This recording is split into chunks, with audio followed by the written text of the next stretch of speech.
Assalamualaikum warahmatullahi wabarakatuh.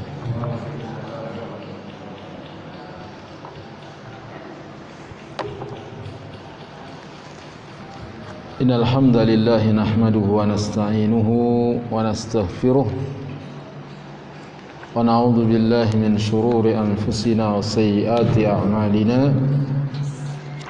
Man yahdihillahu fala mudilla lahu wa man yudlil fala hadiya lahu. Ashhadu an la ilaha illallah wahdahu la syarika lah wa ashhadu anna Muhammadan abduhu wa rasuluh. Segala puji bagi Allah, kita memuji, memohon pertolongan dan mohon ampunan kepadanya.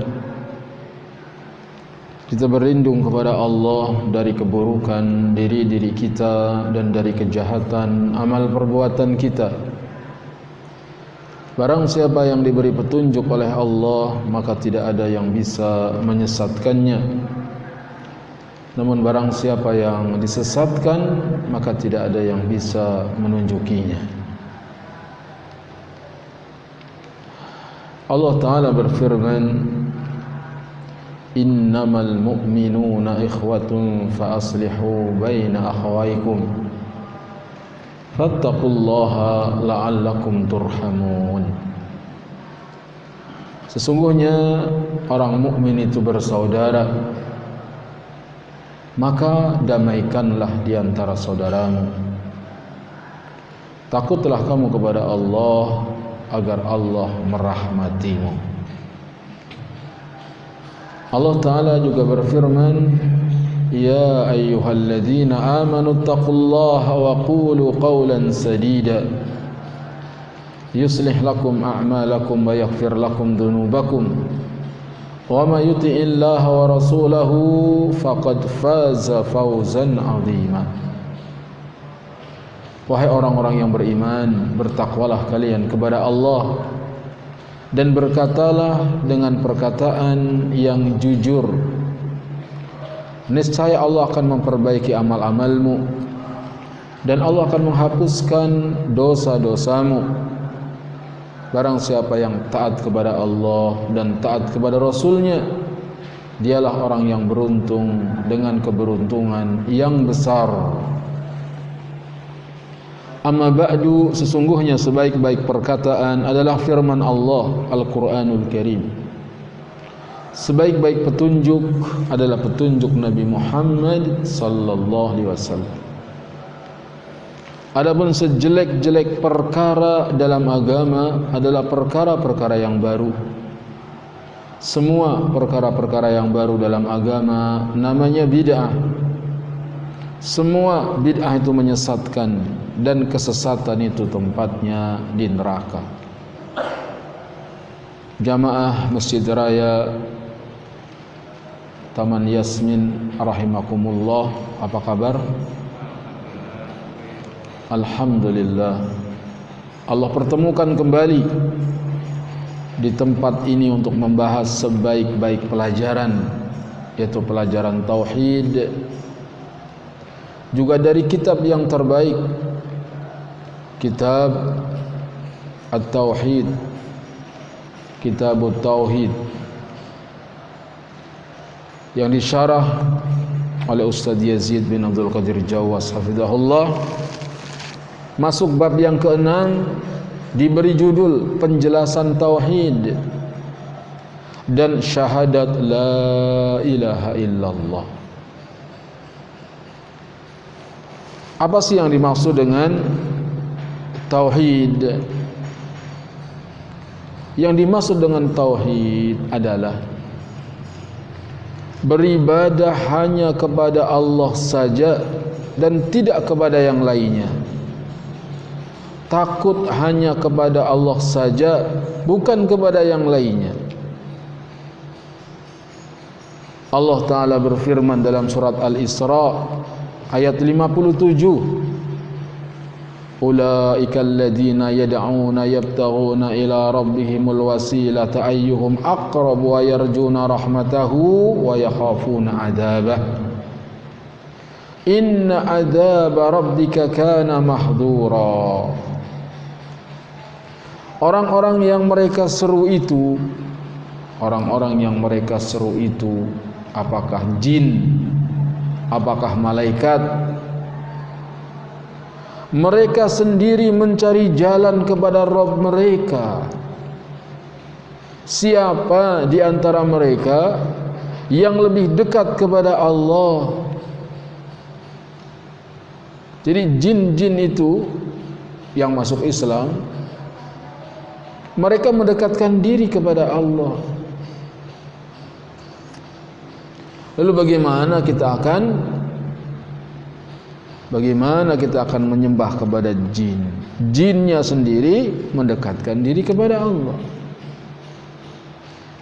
Mereka mengharapkan rahmatnya dan takut akan azabnya.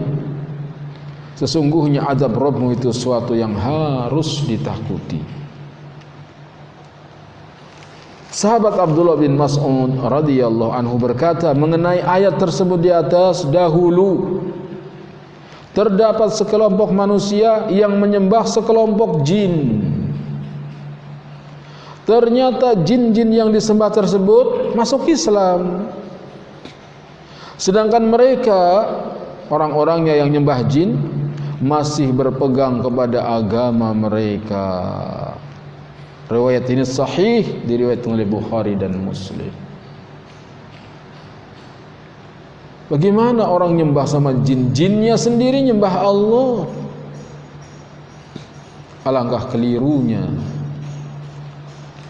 yakni sekelompok manusia yang menyembah para jin masih tetap beribadah kepada jin-jin tersebut, sedangkan jin-jin yang disembah tersebut tidak meridhoi penyembahan atas diri mereka. Jin sendiri enggak suka disembah-sembah,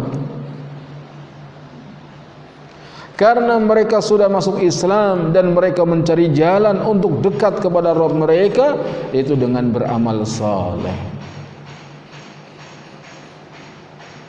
Dan sekarang udah banyak orang yang pada nyembah jin, pasang sesaji di perempatan jalan, di pinggir kali. Buat siapa itu kalau enggak buat jin? Apa itu kalau bukan pengorbanan, peribadatan kepada mereka?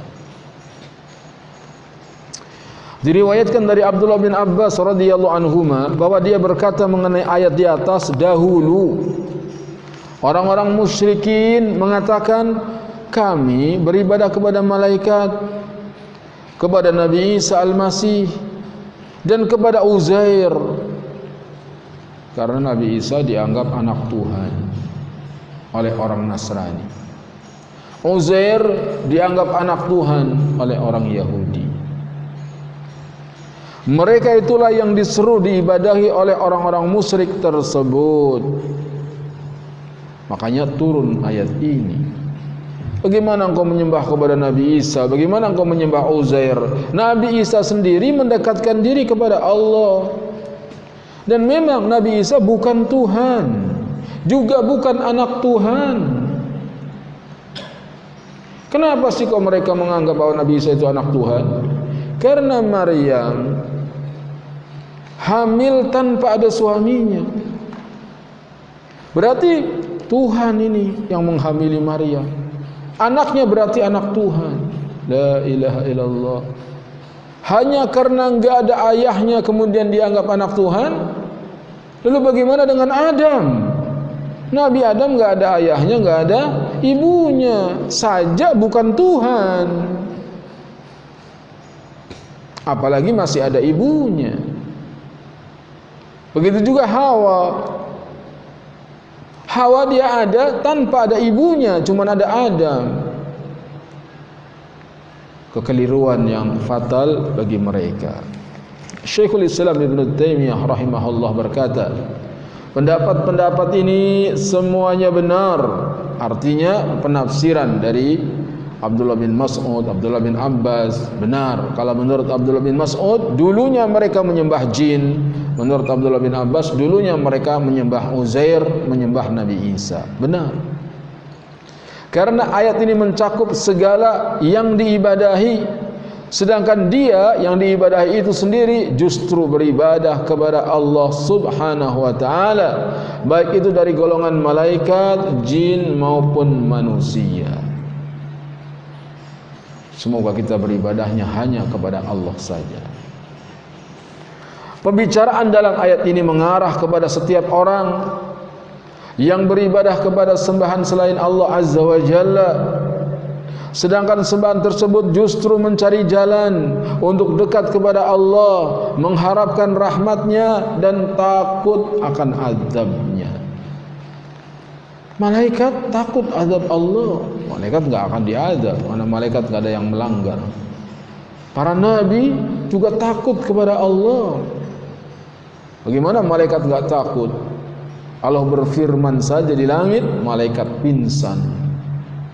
Nanti kita akan lewati babnya. Dan yang pertama kali bangun adalah Jibril.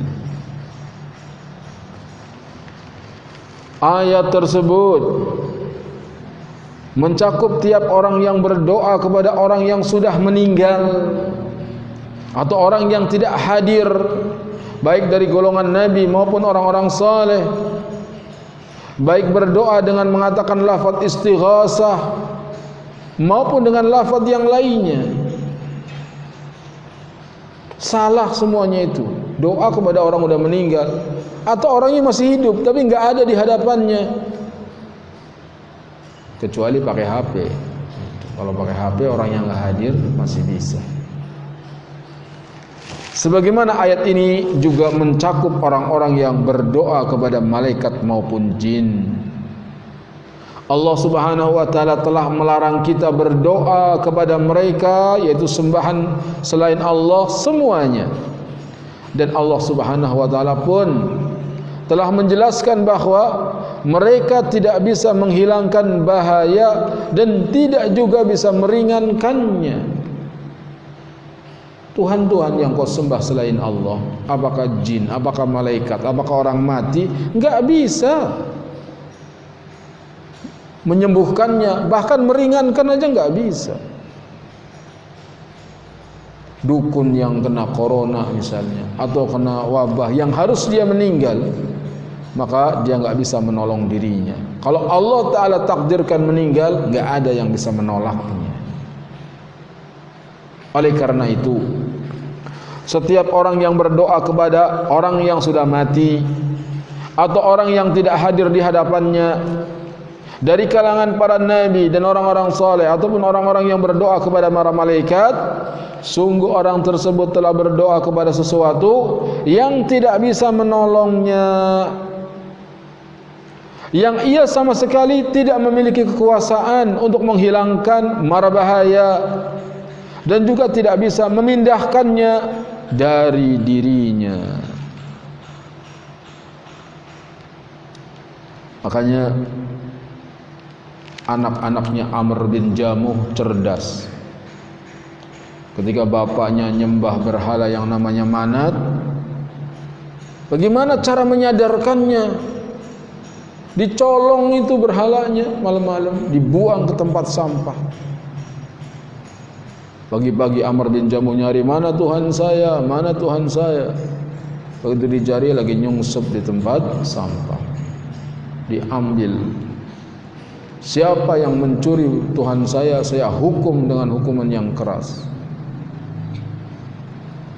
Gak taunya besok harinya dicolong lagi sama anaknya, dibuang lagi. Anaknya udah Islam, bapaknya masih kafir, masih musyrik. Sampai 3 kali, akhirnya dibuang berhala bapaknya yang namanya Manat, diikat bersama bangkai anjing, dibuang di tempat sampah.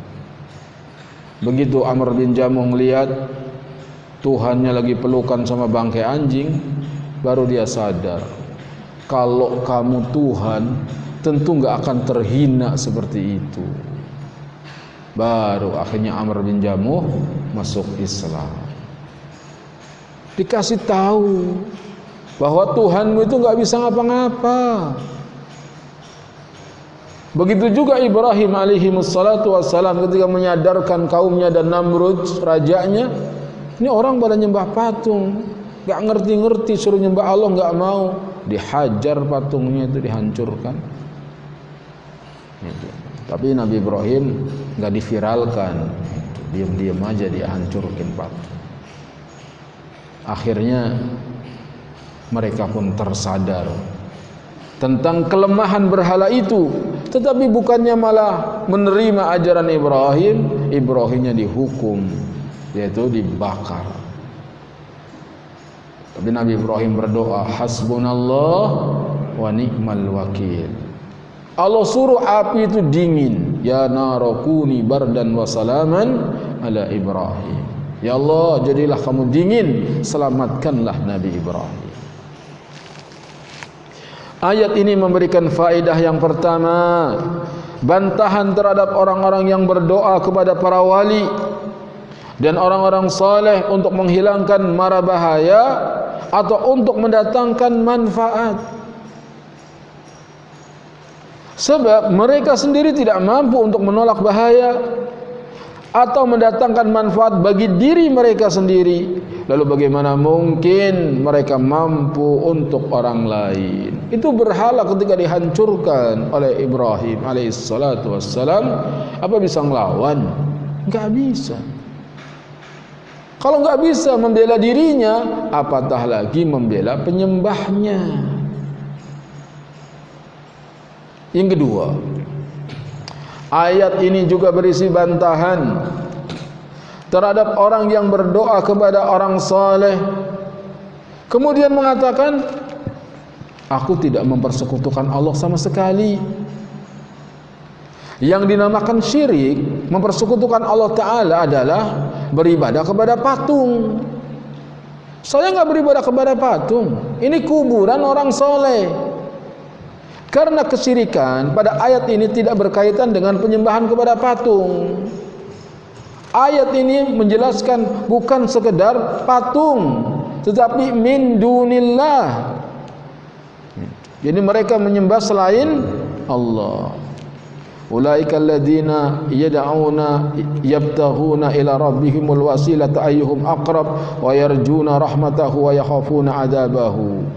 Inna adaba rabbika kana mahdura. Justru yang dimaksud dalam ayat ini bukan patung tetapi jin. Lalu siapa? Uzair. Lalu siapa? Nabi Isa. Bukan patung.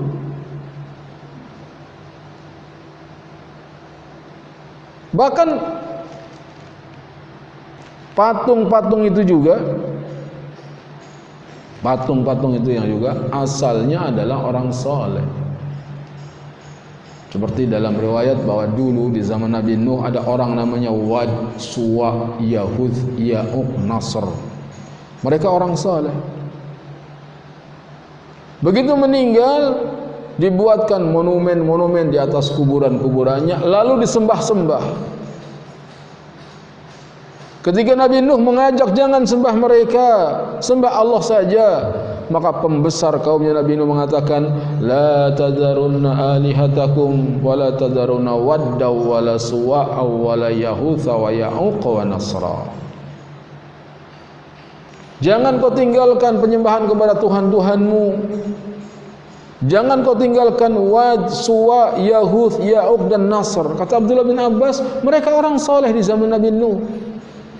Tapi begitu meninggal dunia, tadi kuburannya dibedakan. Ini kuburan orang soleh harus tinggi, harus dihias-hias. Masa kuburan orang soleh sama dengan kuburan maling? Tujuannya untuk mengagungkan orang soleh. Akhirnya kuburannya didatangi. Setelah didatangi, lama-lama orang pada berdoa di sana kepada Allah. Doanya kepada Allah, tapi di sisi kuburan, karena dianggap itu tempat mustajab. Lama-lama bukan lagi berdoa kepada Allah langsung, tetapi lewat perantaraan dia yang sudah meninggal. Wahai wali siapa misalnya, sampaikanlah hajat saya kepada Allah. Kenapa kamu gak doa langsung kepada Allah? Bagaimana saya doa langsung kepada Allah? Kita kan manusia biasa, kita banyak dosanya, kita kurang ibadahnya. Kalau dia yang meninggal nih, ini orang soleh, kalau dia doa mustajab. Kalau kita banyak dosa. Padahal Allah Ta'ala berfirman, ud'uni astajib lakum. Berdoalah kepada aku, niscaya akan aku kabulkan. Ini yang terjadi. Pelajaran yang ketiga, kesolehan orang-orang yang disembah bukan berarti bisa membolehkan kesyirikan dengan mereka. Uzair misalnya orang soleh, Nabi Isa, Nabi pasti soleh. Tetapi bukan berarti karena mereka soleh bisa dijadikan Tuhan. Hamba tetap hamba walaupun saleh. Makanya kita memanggil Nabi Muhammad, yang terbaik adalah Abdullahi wa Rasuluh, hamba Allah dan Rasulnya. Itu panggilan yang terbaik. Kenapa disebut hamba Abdullah? Agar tidak dipertuhan. Muhammad itu hamba, Abdullah hamba Allah, bukan Tuhan. Kenapa disebut Rasul? Agar tidak didustakan. Walaupun Muhammad seorang hamba, tapi dia Rasulullah, utusan Allah. Tidak boleh kita mendustakannya. Pelajaran yang keempat, penjelasan tentang besarnya rasa takut para nabi dan orang-orang saleh kepada Allah dan harapan mereka terhadap rahmat Allah Azza wa Jalla. Memang begitu orang saleh, orang mukmin itu banyak ibadah, jauh dari dosa, tapi hatinya takut. Takut ibadahnya enggak diterima, takut dosanya tidak diampuni. Itu ciri-ciri orang saleh. Adapun orang yang fajir, banyak berbuat dosa, meninggalkan kewajiban, tapi merasa pasti surga deh. Masa iya sih saya nggak masuk surga? Ngaji aja gue paling depan. Kadang-kadang orang ujub seperti itu. Atau mereka tertipu dengan mengatakan, apa ruginya sih kalau Allah mengampuni saya? Kan Allah nggak rugi ngampunin saya. Tertipu. Atau mengatakan, apa untungnya Allah menyiksa saya? Nyiksa saya nggak ada untungnya. Padahal sifat Allah Maha Adil. Faman ya'mal mithqala dzarratin khairan yarah, faman ya'mal mithqala dzarratin syarran yarah. Siapa yang beramal kebaikan sekecil biji zarah, dia akan mendapatkan balasannya. Siapa yang berbuat keburukan sekecil biji zarah pun dia akan mendapatkan balasannya. Semoga Allah ampuni dosa-dosa kita. Semoga Allah lipat gandakan kebaikan kita. Pelajaran yang kelima, seorang mukmin berjalan menuju kepada Allah, berada antara rasa takut dan harap. Seorang mukmin begitu. Dia punya perasaan H2C. Apa H2C? Harap-harap cemas. Seorang mukmin begitu. Dia berharap kepada Allah agar dosanya diampuni, dimasukkan ke dalam surga, tapi juga ada rasa cemas, takut kalau enggak diampuni dosanya, takut kalau enggak diterima ibadahnya. Enggak memastikan dirinya masuk surga, enggak. Tapi dia punya harapan kuat agar masuk surga. Mengenai harap dan takut ini, kalau kita lagi sehat, badan kuat, duit banyak, hendaknya diperbanyak rasa takut dalam hati agar tidak terjerumus dalam maksiat dan dosa.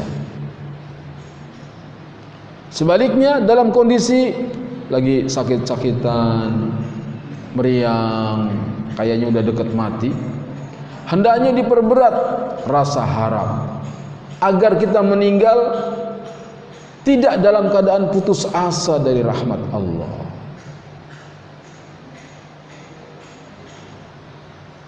Pelajaran yang keenam, ibadah seorang tidak sempurna kecuali dengan takut dan harap. Ngaji ini ibadah, hendaknya juga ada rasa takut kita kepada Allah dan juga ada rasa harap.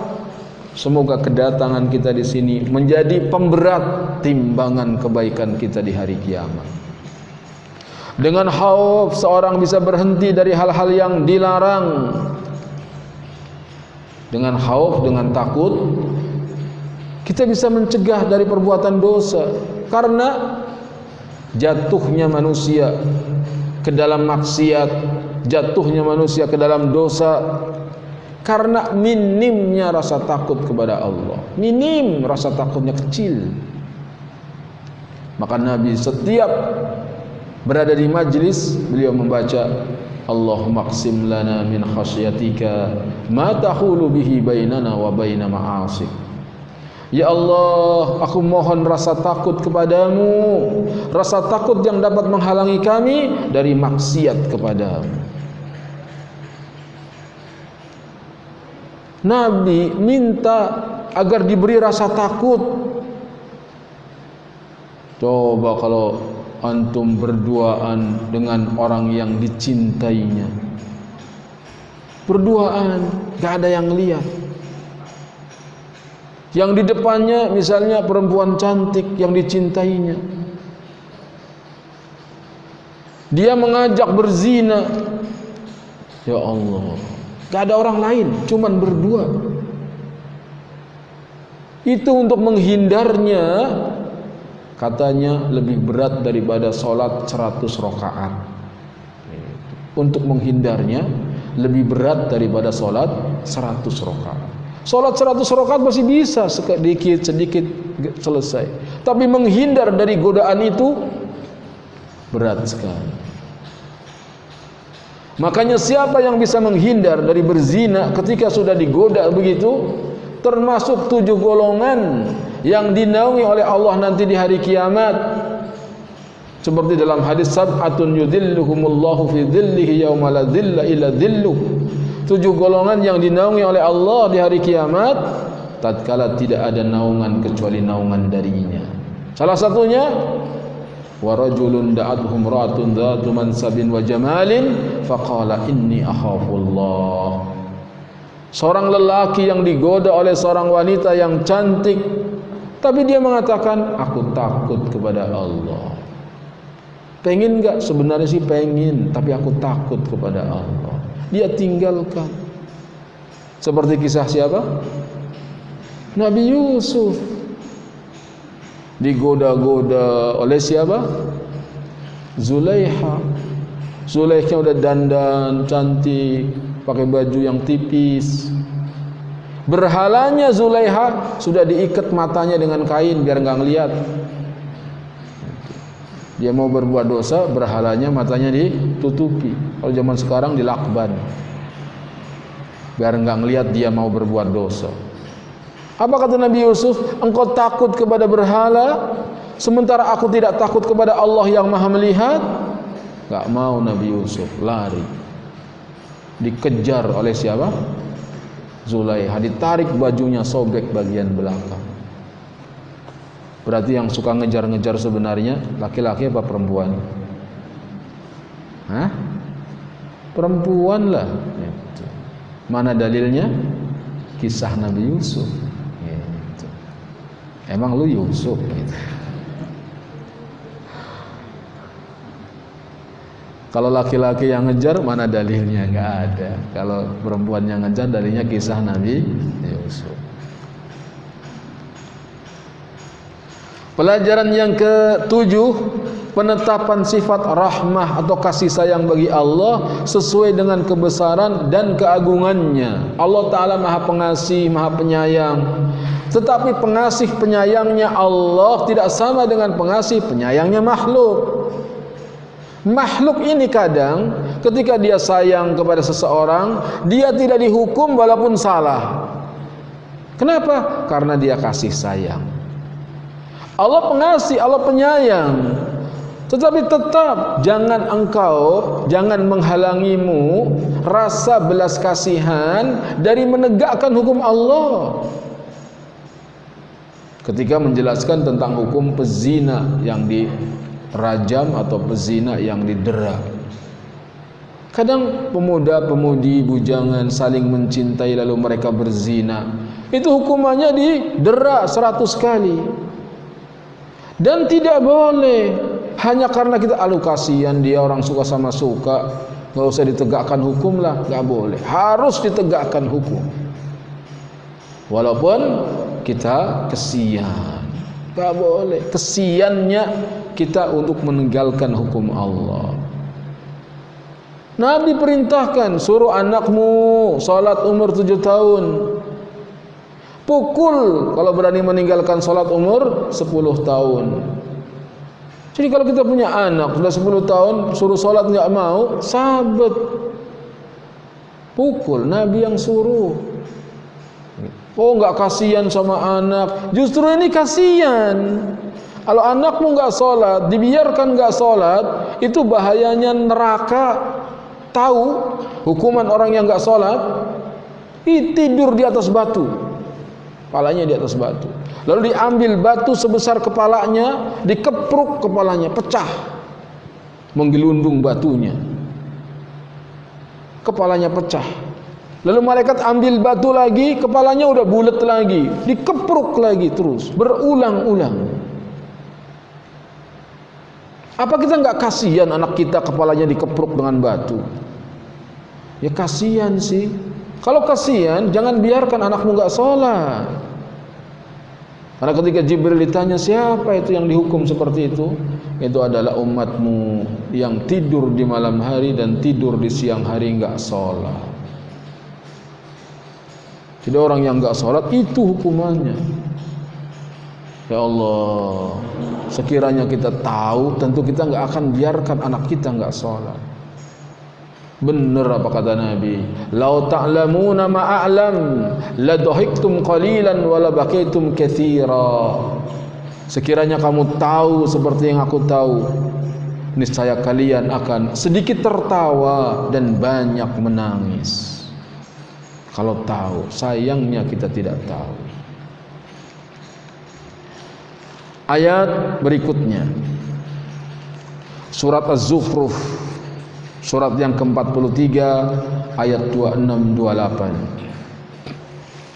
Allah Ta'ala berfirman, "Wa idh qala Ibrahim li abihi wa qaumihi innani bara'um mimma ta'budun illa alladhi fatarani fa innahu sayahdin wa ja'alaha kalimatan baqiyatan fi aqibihi la'allahum yarji'un." Dan ingatlah ketika Ibrahim, Nabiullah Ibrahim alaihi salatu wassalam, berkata kepada ayahnya yang dinamakan Azar, produsen patung, dan juga kepada kaumnya, sesungguhnya aku berlepas diri dari apa yang kamu sembah. Begitu Nabi terang-terangan, saya nggak ikut campur dengan apa yang kamu sembah, kecuali kamu beribadah kepada Allah yang menciptakanku, karena sungguh Dia akan memberi petunjuk kepadaku. Dan Ibrahim alaihi salatu wassalam menjadikan kalimat tauhid itu kalimat yang kekal pada keturunannya agar mereka kembali kepada kalimat tauhid itu. Nabi Ibrahim nasihatin bapaknya, karena sifat Nabi itu al-jahru bil haq, terang-terangan dalam menyampaikan kebenaran. Dalam ayat ini Allah Subhanahu wa taala mengabarkan kepada kita bahwasanya Rasulnya Al-Khalil, kekasihnya Ibrahim alaihi wassalatu wassalam, di antara panggilan Nabi Ibrahim Khalilullah, kekasih Allah, telah mengabarkan kepada bapak dan kaumnya bahwa dia berlepas diri dari semua sembahan itu kecuali satu sembahan saja, yaitu Allah Azza wa Jalla, penciptanya. Ibrahim pun menjadikan kalimat tersebut kekal pada keturunannya, yaitu kalimat la ilaha illallah. Tidak ada ilah yang berhak diibadahi dengan benar kecuali Allah. Yang kalimat ini la ilaha illallah lebih berat daripada bumi yang 7, langit yang 7 serta penghuninya selain Allah. Untuk kalimat la ilaha illallah lebih berat dalam timbangan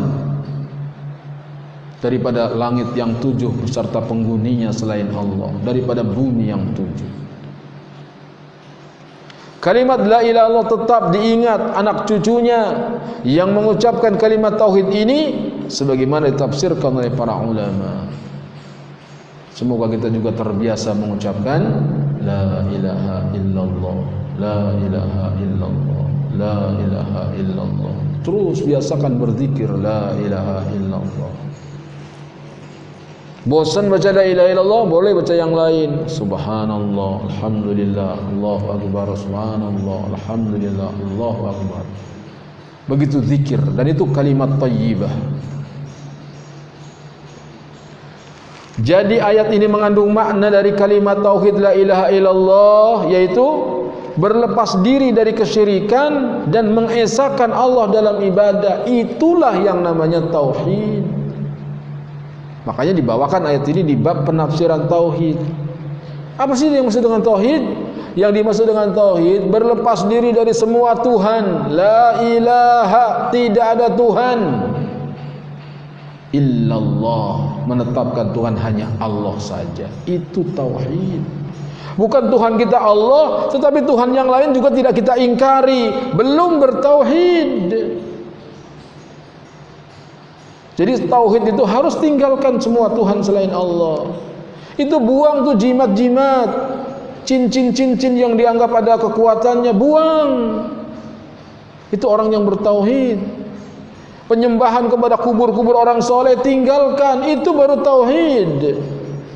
Bagaimana kita la ilaha illallah 1000 kali la ilaha illallah, tapi minta kepada kuburan orang soleh, ucapanmu dibatalkan dengan perbuatanmu. Ucapannya benar la ilaha illallah, ketika dia minta kepada orang mati, perbuatanmu membatalkan ucapanmu. Kalau kamu paham la ilaha, tidak ada ilah, tinggalkan itu ilah-ilah selain Allah. Baru illallah, menetapkan Allah sebagai satu-satunya Tuhan. Bukan mulutnya baca la ilaha illallah, bahkan zikir 1000 kali la ilaha illallah, tapi minta kepada orang soleh di kuburan. Namanya perbuatanmu membatalkan ucapan.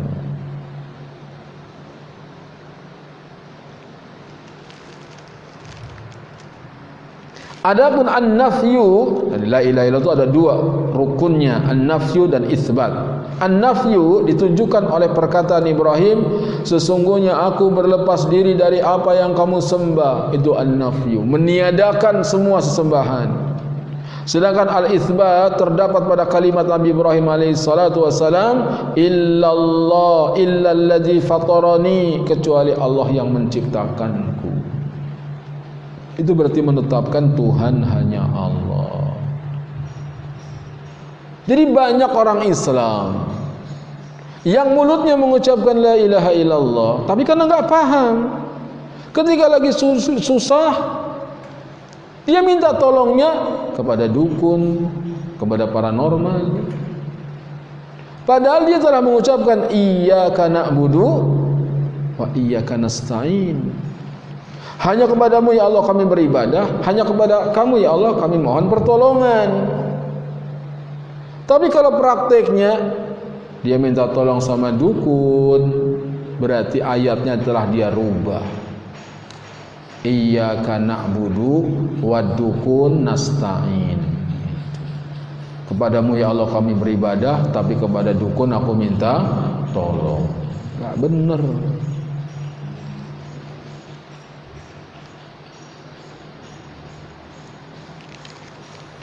faedah.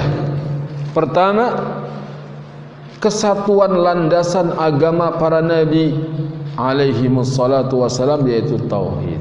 Maksudnya dakwah para nabi dari zaman Adam, Idris, Nuh, Hud, Saleh, Ibrahim, Lut sampai Nabi Muhammad, dakwahnya sama. La ilaha illallah. Semua nabi. Nabi Ibrahim dakwahnya tauhid, Nabi Muhammad juga dakwahnya tauhid. Makanya kalau kita ngikuti nabi, sama harusnya dakwahnya mengajak orang suruh bertauhid kepada Allah, bukan dakwah kepada yayasan, bukan dakwah kepada partai, bukan dakwah kepada organisasi, kumpulan organ yang butuh nasi. Jadi dakwahnya kepada Allah. Kalau kita mengikuti nabi. Yang kedua, terang-terangan menyampaikan kebenaran adalah sifat para rasul alaihi wassalatu wassalam. Jadi para rasul itu sampaikan terang-terangan, fasda bima tu'mar. Dan mereka mendapatkan resiko yang tidak ringan. Ada yang diusir, ada yang dipenjara, ada yang dibunuh. Nabi siapa yang dipenjara? Nabi Yusuf, penjara. Nabi Muhammad diusir, diancam bunuh. Itu resiko dakwah. Semoga Allah melindungi kita. Yang ketiga, menampakkan pengingkaran serta berlepas diri dari agama orang-orang musyrik.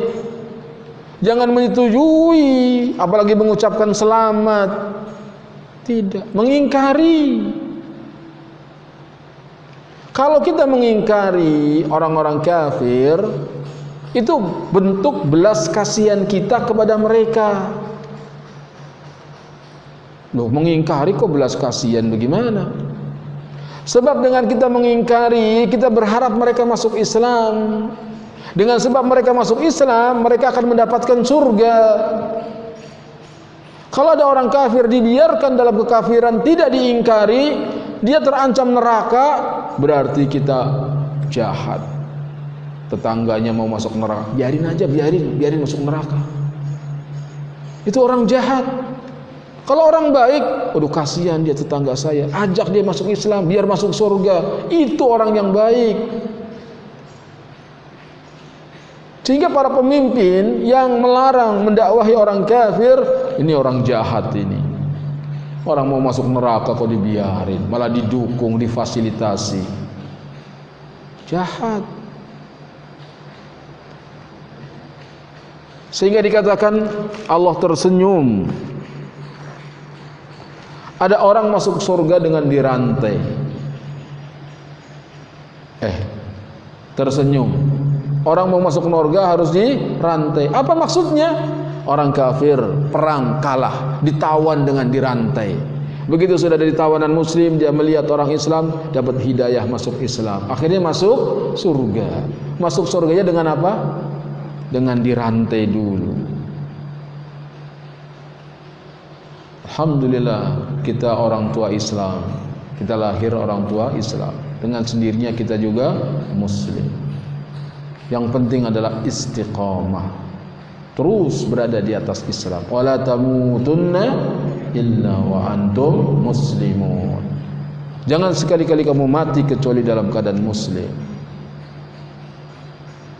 Dan itu harus dijaga keimanan kita dengan ngaji, dengan bergaul dengan orang saleh, dengan berdoa terus kepada Allah. Allahumma ya muqallibal qulub, tsabbit qalbi ala dinik. Ya Allah yang membolak-balikan hati, tetapkanlah hatiku dalam agamamu.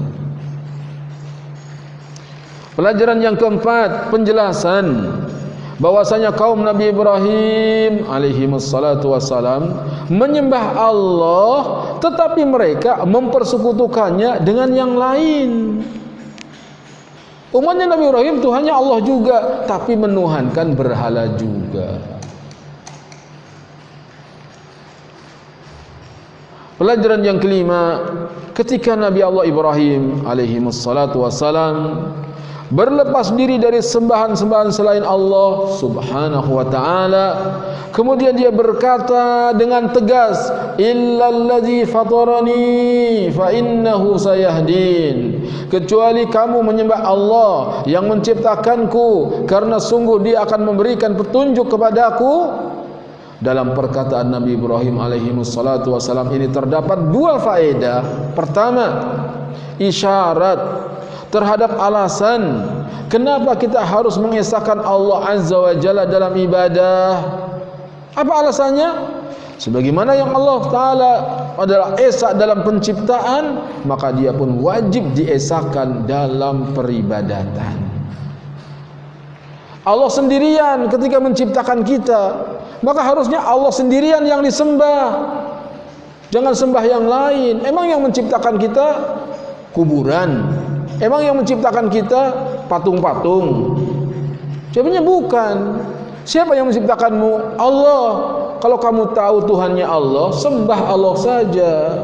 Begitu logikanya.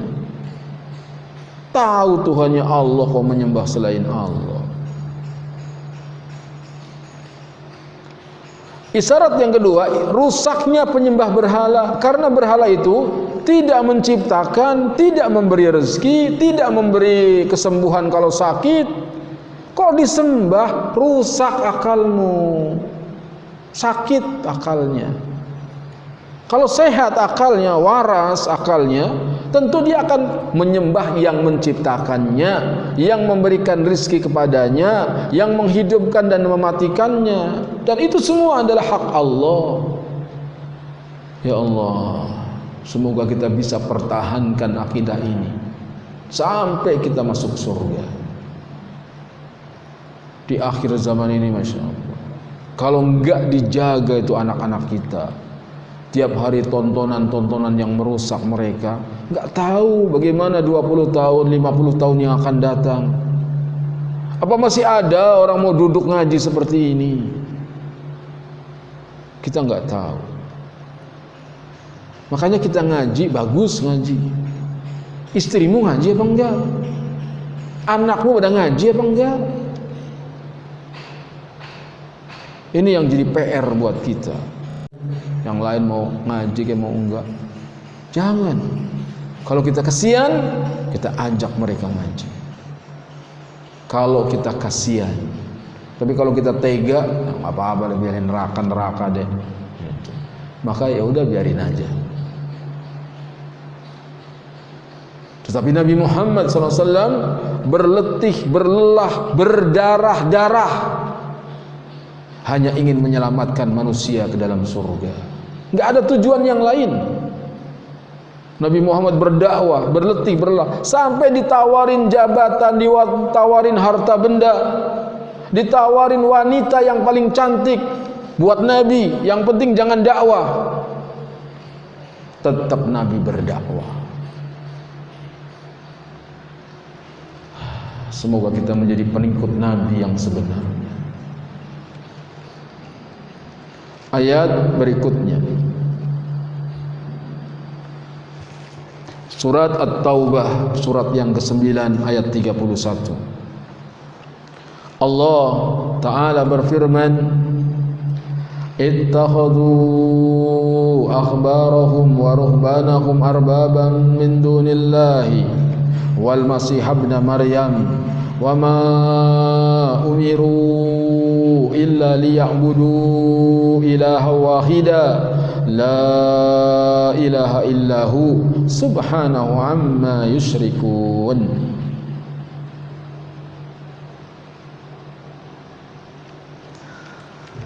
Mereka menjadikan orang-orang alim Yahudi dan rahib-rahibnya yaitu Nasrani sebagai Tuhan selain Allah.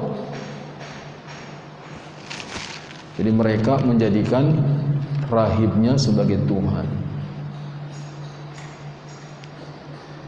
Bagaimana menjadikan rahib sebagai Tuhan? Apakah ruku sujud kepada rahib? Enggak. Tetapi kata Allah haram. Kalau kata rahibnya halal, ikut bilang halal. Misalnya ada orang yang menuhankan ustaz, menuhankan kiai. Apa dia itu sujud sama ustaz, sujud sama kiai, sujud sama habib? Enggak. Lalu bagaimana menuhankan habib, menuhankan kiai, menuhankan ustaz? Misalnya babi itu haram, daging babi itu apa? Haram. Tetapi habibnya berfatwa babi haram, cuman kalau sudah jadi abon halal. Lalu dia bilang, oh ya halal nih karena udah jadi abon. Berarti dia menghalalkan apa yang Allah haramkan.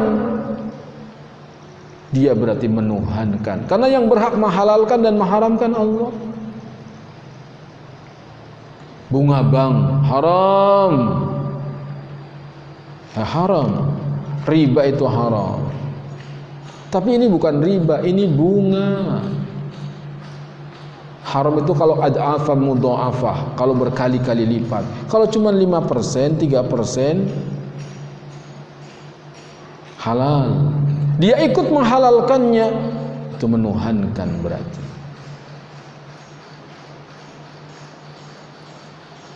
Tadinya semangat rokok haram, rokok haram, rokok haram. Kata Pak Kiai, waktu pesantrennya belum dapat sumbangan. Begitu dapat sumbangan dari pabrik rokok 5 lokal, lengkap dengan tempat wudhunya, ditanya lagi Pak Kiai, apa hukumnya rokok? Haram. Kemarin bilang apa? Haram. Begitu dapat sumbangan, cedal mulutnya, haram. Itulah sumbangan kadang-kadang bisa bikin lidah jadi cadel. Semoga kita tidak tertipu dengan dunia. Semoga kita tidak tertipu dengan dunia. Dunia itu begitu, hijau manis. Jadi mereka menjadikan orang-orang alim yaitu Yahudi dan rahib-rahibnya Nasrani sebagai Tuhan selain Allah, dan juga Al-Masih putra Maryam. Padahal mereka hanya disuruh menyembah ilah yaitu Allah yang Maha Esa. Tidak ada ilah yang berhak diibadahi dengan benar selain Dia. Maha suci Dia dari apa yang mereka persekutukan. Ayat di atas telah ditafsirkan oleh Rasulullah sallallahu alaihi wasallam kepada Adi bin Hatim. Adi bin Hatim tadinya Nasrani, masuk Islam. Sebagaimana yang diriwayatkan oleh Imam Tirmidzi dari Adi bin Hatim radhiyallahu anhu, dia menuturkan, aku pernah mendatangi Nabi sallallahu alaihi wasallam dan di leherku ada salib dari emas. Adi bin Hatim tadinya Nasrani. Orang Nasrani kalungnya salib, salibnya terbuat dari emas. Ya. Maka beliau bersabda, ya Adi, itrah angka hadal wathan. Wahai Adi, buang berhala itu. Jadi salib itu berhala. Nabi enggak suka dengan salib. Ya Adi, itrah angka hadal wathan. Wahai Adi, buang itu berhala. Dan aku mendengar beliau sallallahu alaihi wasallam membacakan sebuah ayat dalam surat Bara'ah, surat At-Taubah, ittakhadhu akhbarahum wa ruhbanahum arbaba min dunillah. Mereka menjadikan orang-orang alim yaitu Yahudi dan rahib-rahibnya yaitu Nasrani sebagai Tuhan selain Allah. Adi bin Hatim dengar Al-Quran memvonis Yahudi Nasrani menjadikan pemimpin-pemimpin agamanya sebagai Tuhan. Maka di sini ada riwayat yang tidak dibawakan. Kata Adi, kami enggak menyembah mereka, kami enggak ruku dan sujud kepada mereka. Lalu beliau sallallahu alaihi wasallam bersabda, "Amma innahum lam yakunu ya'budunahum, walakinnahum kanu idza ahallu lahum syai'an istahalluhu, wa idza harramu alaihim syai'an harramuhu." Ketahuilah, kata Nabi, sesungguhnya mereka Yahudi dan Nasrani tidaklah menyembah orang-orang alim dan ahli ibadah. Maksudnya tidak ruku dan sujud kepada mereka. Akan tetapi jika mereka menghalalkan sesuatu yang diharamkan oleh Allah, mereka ikut menghalalkannya. Saya tadi babi haram, tapi kalau kata pendapatnya halal, jadi halal. Bagaimana mengharamkan misalnya babi haram, kok bisa jadi halal? Ditambahin kata-kata hutan. Misalnya diharamkan atas kalian makan daging babi. Sampai di situ titik. Berarti daging babi hukumnya apa? Haram. Untuk menghalalkan ditambahin kata-kata hutan. Sesungguhnya diharamkan bagi kalian makan daging babi hutan. Berarti apa? Babi ternak halal. Itu cuma ditambahin begitu. Nanti kalau babi hutan perlu juga dikonsumsi, bisa ditambahin lagi. Buduk misalnya, diharamkan makan daging babi hutan yang budukan. Sekali yang mulus berarti boleh. Begitu merubah-rubah kitabullah.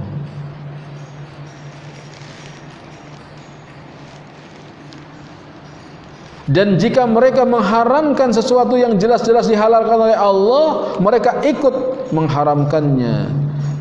Jadi yang Allah halalkan diharamkan oleh rahimnya, ikut diharamkan. Hukum Allah ditinggal, mengikuti hukum para pemimpin agamanya. Itu yang namanya menuhankan mereka.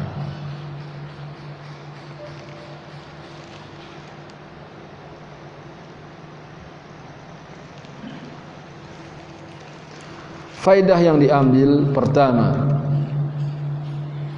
termasuk dalam makna tauhid dan kalimat syahadat la ilaha illallah, yaitu taat kepada Allah dalam hal penghalalan dan pengharaman. Ada orang yang bertauhid itu mengikuti halal haram berdasarkan qala Allah, qala Rasulullah, bukan berdasarkan fatwa-fatwa. Adapun fatwa ulama bukan dalil. Walaupun ulama memfatwakan halal, kalau hakikatnya haram, tetap haram. Walaupun ulama mengatakan haram, tetapi kalau hakikatnya halal, tetap halal. Begitu. Yang kedua, tidak ada ketaatan kepada makhluk dalam kemaksiatan. Nggak boleh taat kepada makhluk dalam kemaksiatan. Walaupun makhluk itu adalah bapak kita, ibu kita, kita wajib taat sama ibu bapak. Tetapi kalau bapak kita nyuruh, nah nggak usah pakai jilbab, panas-panas pakai jilbab, kedadar kedodor kayak laron mau terbang, akhirnya malu dibuka jilbabnya. Nggak boleh, tetap pakai jilbab walaupun orang tua tidak suka. Cukur itu jenggot, riweh ngelihatnya. Jenggot cuma 5 dipelihara kayak lele dumbo gitu. Biarin mau kayak apa kek gitu. Jangan taati dalam urusan maksiat. Yang ketiga, siapa yang mentaati makhluk dalam menghalalkan apa yang telah diharamkan Allah atau mengharamkan apa yang dihalalkan oleh Allah, berarti dia telah menjadikan makhluk itu sebagai sekutu bagi Allah. Sudah jelas misalnya poligami itu halal, tapi misalnya ada fatwa kiai, poligami menyakiti wanita, poligami itu mendolimi wanita, nggak boleh, poligami haram. Kemudian ibu-ibu seneng, ya haram nih, benar nih, haram nih. Itu ketika dia udah punya suami, dia setuju sama yang haram. Begitu suaminya meninggal, ada yang lamar, nggak benar tuh, harusnya halal itu.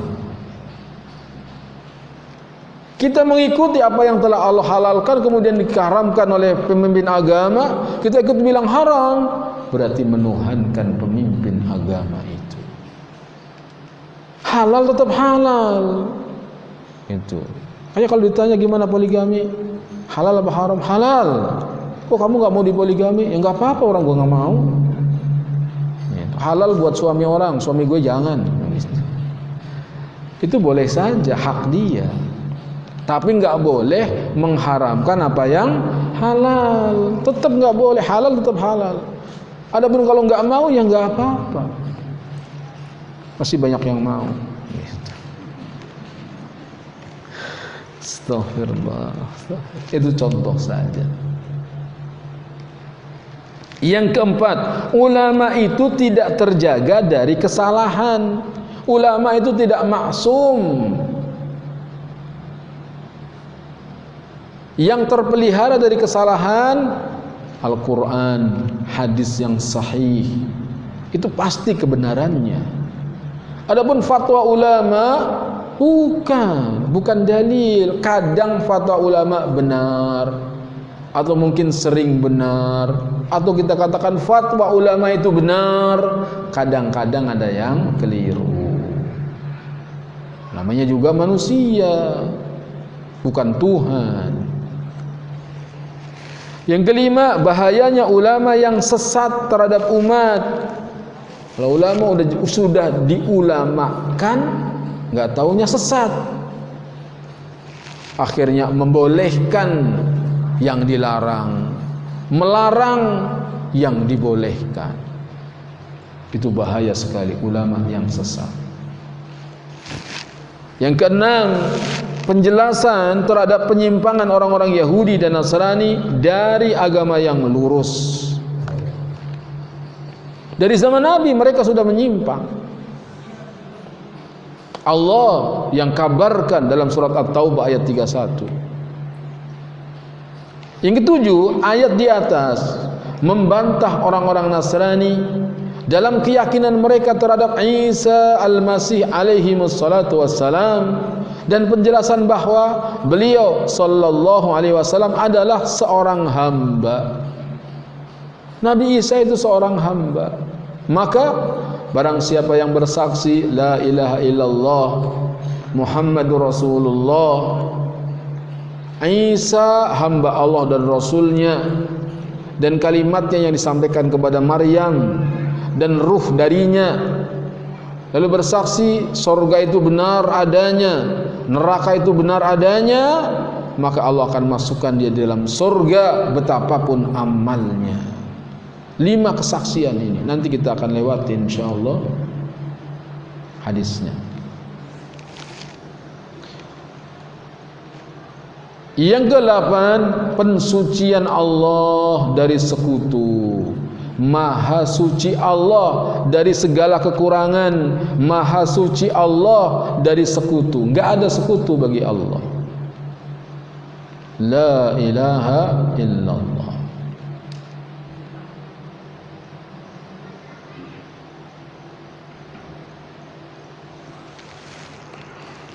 Ayat berikutnya surat Al-Baqarah ayat 165, bahwasanya orang yang bertauhid itu cintanya karena Allah. Allah Ta'ala berfirman, wa minan nasi man yattakhidhu min dunillahi andadan yuhibbunahum ka hubbillah walladzina amanu ashaddu hubban lillah. Dan di antara manusia ada orang-orang yang menyembah Tuhan selain Allah sebagai tandingan, yang mereka cintai seperti mereka mencintai Allah. Jadi cintanya 50% untuk Allah, 50% buat tandingan-tandingan, buat sekutunya. Adapun orang-orang yang beriman sangat besar cintanya kepada Allah. Sebab orang yang beriman cintanya murni kepada Allah. Sedangkan orang musyrik cintanya terbagi. 50% buat Allah, 50% buat berhala. Cinta yang murni lebih kuat daripada cinta yang terbagi. Maka jangan suka bagi-bagi. Cinta yang murni lebih kuat daripada cinta yang terbagi. Ini orang mukmin cintanya murni kepada Allah. Maka Allah katakan, walladzina amanu asyaddu hubban lillah. Allah Subhanahu wa taala menyebutkan keadaan kaum musyrikin terhadapnya di dunia dan di akhirat. Yaitu ketika mereka mengadakan tandingan-tandingan dan sekutu-sekutu bagi Allah dengan menyamakan mereka dalam hal cinta. Makanya syirik yang disebut syirkul mahabbah, syirik dalam hal cinta. Lalu Allah Subhanahu wa taala menyebutkan keadaan orang-orang yang beriman dan yang mentauhidkan Allah Azza wa Jalla, bahwasanya mereka itu mencintainya melebihi kecintaan orang-orang yang membuat tandingan-tandingan tersebut kepadanya. Allah sebutkan orang mukmin itu cintanya melambung tinggi, mengalahkan cintanya orang musyrik kepada Allah. Sebab kecintaan orang yang beriman murni dan kecintaan orang musyrik tercampur. Lantas Allah mengancam kaum musyrikin bahwa andai mereka mengetahui segala sesuatu yang mereka lihat dan mereka rasakan pada hari kiamat berupa perkara mengerikan dan azab yang dahsyat karena kesyirikan mereka, juga kalau mereka tahu akan keesaan Allah dalam kemampuan dan kemenangan di atas para sekutu mereka, pasti mereka berhenti dari kesesatan tersebut. Tetapi hal itu tidak terpikir dan tidak diimani oleh mereka ketika di dunia. Nanti kamu melihat neraka baru kamu tahu annal quwwata lillahi jami'a, bahwasanya kekuatan itu milik Allah semuanya. Berhala-berhalamu, sesembahan-sembahanmu enggak bisa nolong kamu dari azab Allah. Ayat ini menunjukkan termasuk makna tauhid dan syahadat la ilaha illallah ialah mengesahkan Allah tabaraka wa taala dengan kecintaan yang sempurna dalam kehinaan, ketundukan, pengagungan, pemuliaan, ketaatan dan kepatuhan secara lahir dan batin. Jadi cintanya kita kepada Allah itu bukan cinta-cinta biasa, cinta yang disertai dengan menghinakan diri, tunduk, mengagungkan, memuliakan, taat. Itu bukti cinta. Karena kalau orang cinta itu akan taat.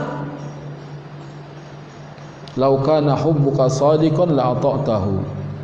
Kalau cintamu benar, pasti kamu akan taat kepadanya. Fa innal muhibba liman yuhibbuhu muti'un. Karena orang yang mencintai akan taat kepada yang dicintai. Seorang suami yang cinta kepada istrinya yang baru dinikahinya, itu karena cinta dia taat sama istrinya.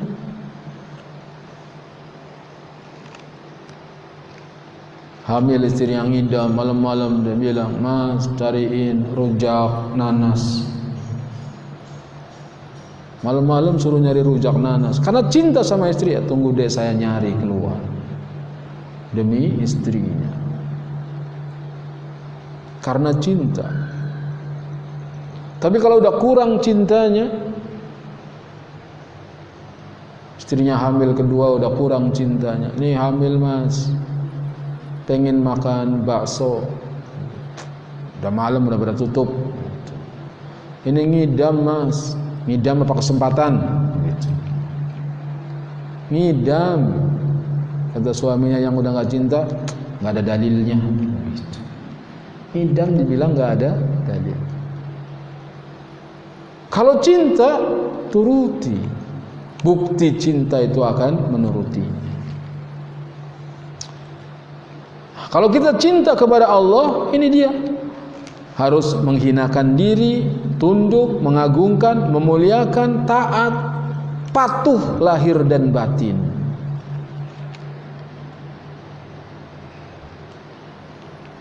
Tapi jangan suka menguji suami begitu ya. Coba suami saya masih cinta enggak?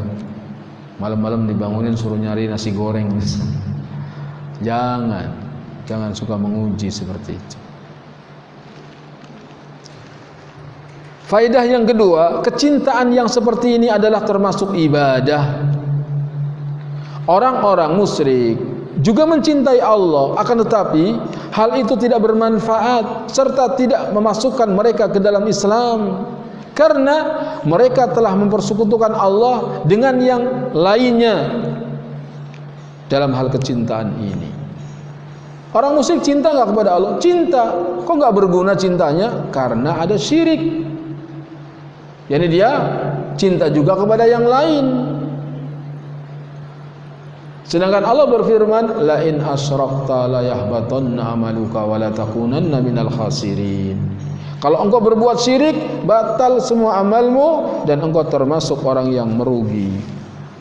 Dan lain-lain. Kemudian hadisnya dalam kitab Sahih Muslim dari Nabi sallallahu alaihi wasallam, beliau bersabda, man qala la ilaha illallah wa kafara bima yu'badu min dunillah haruma maluhu wa damuhu wa hisabuhu 'ala Allah azza wa jalla. Siapa yang mengucapkan la ilaha illallah dan mengingkari sesembahan selain Allah, maka harta dan darahnya haram, sedang hisab perhitungannya ada pada Allah azza wa jalla. Hadis sahih riwayat Imam Muslim. Terhindar darah kita dari pembunuhan, terhindar harta kita dari perampasan dengan syarat la ilaha illallah, meyakini tidak ada ilah yang berhak disembah kecuali Allah, dan tidak cukup dengan la ilaha illallah, tidak cukup, tetapi ditambah wa kafara bima yu'badu min dunillah, dan mengingkari sesembahan selain Allah. Ini namanya tauhid. Kalau ngerti tauhid, ini namanya tafsir tauhid. Gak cukup mulut mengucapkan la ilaha illallah, Tuhan saya Allah, saya tidak beribadah kecuali kepada Allah. Tidak cukup mengatakan pencipta alam semesta itu Allah. Tidak cukup dengan tauhid uluhiyah, rububiyah, asma wa sifat saja gak cukup. Harus ditambahi wa kafara bima yu'badu min dunillah. Harus mengingkari Tuhan-Tuhan selain Allah. Dari awal ayatnya Nabi Ibrahim pun begitu.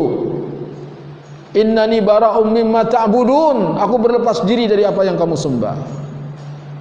Arti tauhid inilah yang banyak kita belum paham. Kita sudah menuhankan Allah tetapi tidak mengingkari Tuhan lain. Padahal jelas kalimatnya diawali dengan mengingkari, dengan an-nafyu baru al-itsbat. La ilaha, tidak ada ilah, meniadakan dulu, baru illallah. Menetapkan hanya Allah sebagai satu-satunya Tuhan. Sampai di sini pelajaran kita, dan masih ada waktu untuk bersoal jawab. Silahkan ditulis kemudian dikedepankan. Jika tidak ada, kita tutup. Subhanakallahumma bihamdika asyhadu an la ilaha illa anta astaghfiruka wa atubu ilaik. Wassalamualaikum warahmatullahi wabarakatuh.